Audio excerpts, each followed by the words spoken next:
Want to control your Android TV without a remote? In this video, I'll show you how to turn your phone into a mouse and keyboard for your TV. It's simple, fast, and makes navigation so much easier. Let's get started.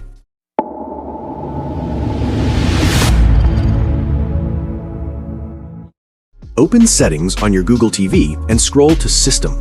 Then go to About and find Android TV OS Build. Press OK on your remote multiple times until you see You are now a developer. Go back to System and now you'll see Developer Options. Open it and scroll down to USB Debugging. Turn it on.